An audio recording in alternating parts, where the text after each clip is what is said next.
Come on in and join us for the January Pantry Challenge of 2023. It's a challenge that's been run by Three Rivers Homestead for 6 years now. Come on down and see what I'm working on. Hey, and look, there's Fern. Hello, everyone. He does make an appearance. Okay, part of the pantry challenge is to check your expiry dates and make sure you use things up before they're wasted. I'm going to go through all of this and check dates. Sorting these out, I'm finding that I've got 4 cans of different varieties of beans and they have a production code, but they don't have a best before date. I'm going to push those to be used up. I have some items that are dated for 2023. Some of them are good till December, but I might as well keep those moving. And then I've got some that are for 2024, so they can go back further in the cupboard. I'm just going to go through the whole selection of items and sort them into use quickly, use soon, and they're, shove them in the cupboard. They're fine. I do have an item here that's expired in 2022, but it was December of 2022, so I'll use that up. It's only a month out. It's purely up to your discretion on whether you use outdated items or not. It's a best sell-by date more than anything else. If it was dented or damaged in any way, I wouldn't use it. The quinoa, we just don't use it enough, so I want to put pressure on that. All of these things here are 2023, so those are things that need to be used before I start diving into anything else. And then here, I have items that are all 2024. We had a large ham for Christmas, and just being 2 of us because of the traffic and the weather, we had some heavy snow and winds right at Christmas time this year. We ended up having this large ham just to 2 of us. My husband remembered that when he was young, his mom used to keep shredded ham in the fridge. So I figured I might as well do this. He was looking for a meat grinder to do it, which we do have a meat grinder, but I thought maybe a food processor would be faster. I'm just going to use a cheese grater because this is only a small amount of ham.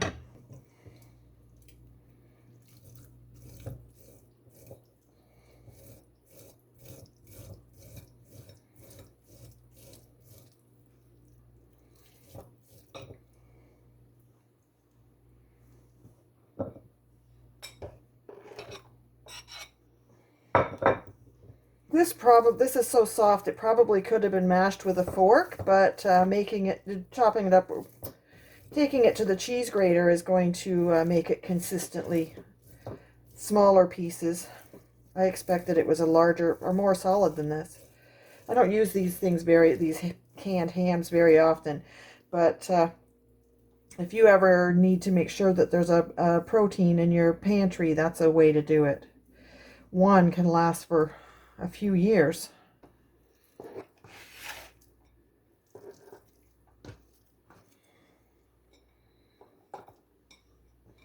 So there we go.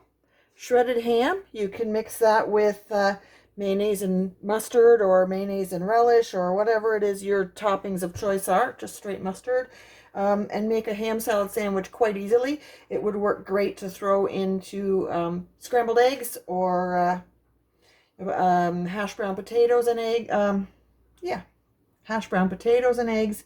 You can just take that by the scoopful and throw it in whatever you're fixing. Don't let it go to waste. I've gone through my pantry and I've pulled all the stuff that needs to be consumed before May. I have this is oat milk and almond milk that need to be used by April and July.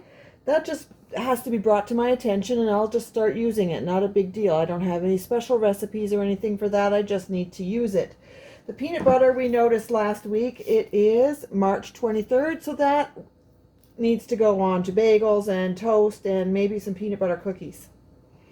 Things like the condiments, mustard, relish, salad dressings, and peri-peri sauce, they need to be rotated into the fridge and get rid of the old stock that's been sitting there for a while. The coffee beans, I'm the only one that uses this brand, and that just means its date is April, So I just need to start using that up. So that's it. That's what I start this week with. I created a list of things that I needed to use up in my pantry, and I created a list of meal ideas from those things of what I was going to create. Today is going to be chili with biscuits, and I'm going to show you how I make tea biscuits with a pancake mix. I have pancake mix that's been sitting in my pantry for far too long and it needs to be used up. The other things we'll get to later in the week. One of the aspects of the January Pantry Challenge is to use up the things in your fridge or your pantry that need to be used up. We had a small amount of lettuce. There's no sense in letting that romaine lettuce go to waste. It's so costly to buy lettuce right now. And we have a package of bacon strips, pre-cooked bacon strips, and that needs to be used up. It's actually beyond its expiry date, so I really need to get that gone. We just opened it yesterday. And then I've got some chicken thighs defrosting. Tonight we will have a chicken Caesar wrap dinner. Part of the January Pantry Challenge is to use up products in your home that are expiring or that are left over from the holidays and things that just need to be used up, and minimal grocery spending. So we figured we were going to allow ourselves dairy and see how that would go. Well, there's a few things we ran out of and a few things that I didn't think were horrible to be buying, but did I ever get a sticker shock. I can't believe the price of some of these things. Now this is in Ontario, so these are Canadian dollars. Blueberries, $19 for blueberries. My husband eats blueberries as his snack, so that's, that's that. Peanuts, $8 for a bottle of mayonnaise. $8. And it's not even a huge bottle of mayonnaise. It's just an average size. $8. Popcorn, romaine hearts, that was lower than it was previously. It used to be up to $7.99. Now it's down to $4.99, so I'm okay with the romaine hearts. But the sweet peppers in the 3-pack, the red, yellow, and orange, I was flabbergasted when I looked at my receipt after we got home. $9 for 3 peppers. That just blew me away. I don't have any peppers left from my summer garden, and we use them a lot for cooking, so I just grabbed them without even thinking about the price. Wowzers. I got a treat for 99 cents. Yogurt is not a bad price at $4.29. I bought some shampoo, $3.99 for some cream for the coffee, and there should be 2 of those. There's the other one. And I got some pure filter milk because I don't go through milk really quickly. I figured that wasn't bad, but that was only $4.39 for 1.5 liters. That's about 1.5 quarts in US. And then some Diet Coke, because we do enjoy some Diet Coke. But the $8.99 for the 3-pack of rainbow peppers, oh my goodness. Those are going to be treated like gold. I am not going to let those waste. Tonight we're having a pot of chili with tea biscuits made from pancake mix. I normally will use a 6-bean blend for my chili, but I noticed I had red kidney beans and white kidney beans, among other things that need to be used up. I can come up with another use for that can of mixed beans, so I'm just going to go with the kidney beans for this. I always rinse my beans. It helps to reduce the amount of gas that's in them. I also take things out of my fridge that need to be used up. So I have a jar of salsa, and it's got your standard peppers and onions and stuff in it. I also have a packet of pizza sauce that came with one of those packs with the pre-made crusts, and that's been in the freezer for a little while, so let's use that up. I would open a can of tomato sauce anyways. I'm going to put a jar of my tomatoes in it. Stewed tomatoes from September 22. The salsa made it pretty thick, so I'll have to see what else it needs. There's quite a lot of vegetable in there. I'm going to add tomato sauce and tomato paste just because I've got them here. I might as well use them up.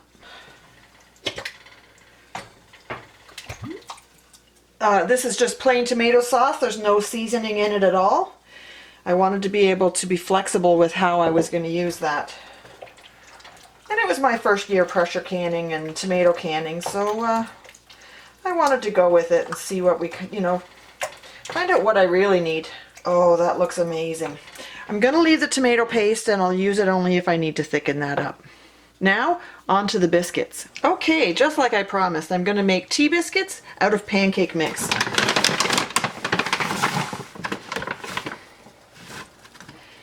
Any kind of pancake mix will do. This particular one is one that you only add water.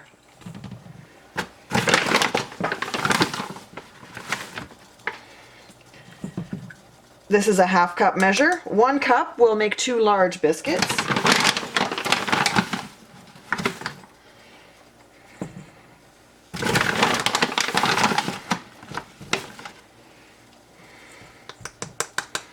Two cups will make 4 biscuits, or 6, depends on how big you make the biscuits. Now, I'm ignoring the instructions on the pancake mix on the amount of liquid I need to make because oh, my oven's ready. 425. I'm sure the recipe gives you plenty of liquid to make a pancake, which you want pretty runny. And it's just water, like I said. I have eggs to use up, so I'm throwing an egg in here.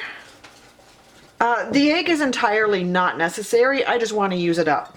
And then I'm just going to put in water until this gets thick like tea biscuits or drop biscuits.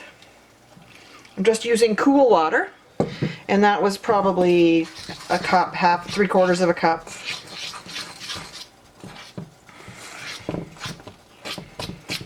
You just want this to be mixed through and thick enough to drop by spoonful.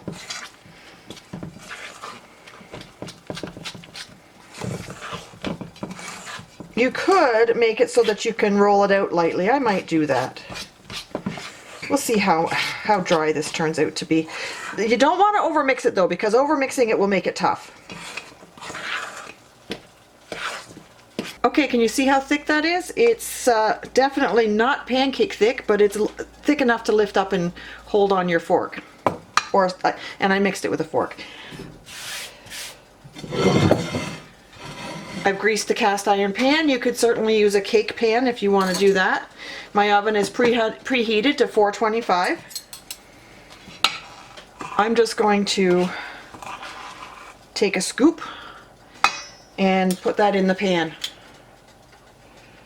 Trying to make a biscuit area out of it, sort of. Okay, another scoop. And put that right beside it. I'm going to get 4 out of this.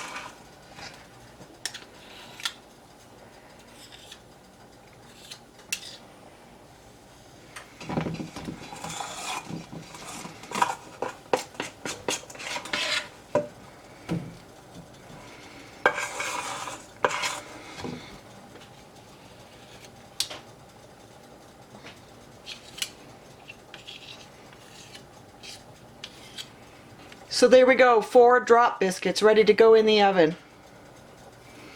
I started making this when I have a daughter who's celiac. She's gluten intolerant, and I was using a gluten-free pancake mix when I needed biscuits, and I thought, well, we can make her pancakes. And then as we were making the pancakes to use as a burger bun, I stopped partway and went, hey, let's do this. Now, pancakes do tend to be sort of sweet. Pancake mix will be sort of sweet. I often will throw in a spice blend of whatever. This happens to be Greek, but you could put in garlic and onion and pepper and salt, whatever you wanted, cheese, and make it like a cheddar bay biscuit. This is just plain. I think with the chili, the sweetness will offset beautifully. So I'm going to bake that for 10 to 12 minutes at 425. So there we go, our golden brown tea biscuits ready for dinner. I'm going to let them sit for a minute. I'm going to cut them apart, just cut them apart from each other, and then we'll serve them. They'll be fantastic sliced with butter.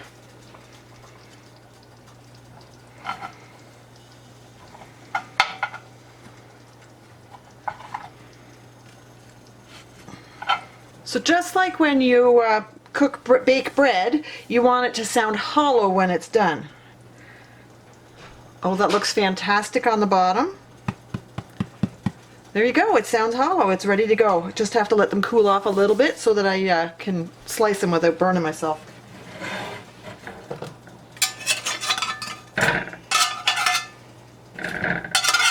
It's okay, Danny.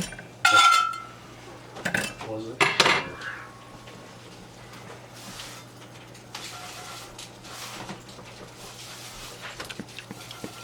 I am coming through with a hot pot though. It's burning my hand. Yikes. Dinner ready. Okay. I'm just going to slice those.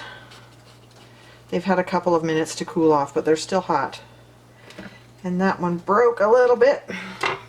And some butter on a hot biscuit. That is going to be fantastic. Yum. A bowl of chili. The last bit of a block of cheese that was in the fridge. And our biscuit.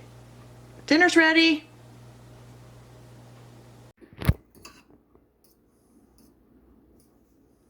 We're having breakfast for dinner. We have pancake mix to use up. We always have eggs on hand with the 6 chickens.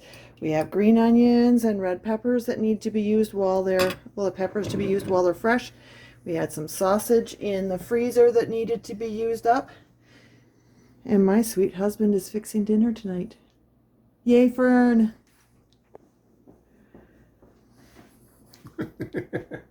I'm taking care of the pancakes. The dog is supervising. Dan is pulling together the protein part of the dinner. This is going to be fantastic. I wish you could smell it.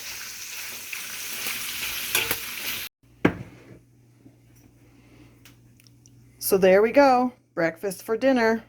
Thanks, Dan. Thanks, Karen.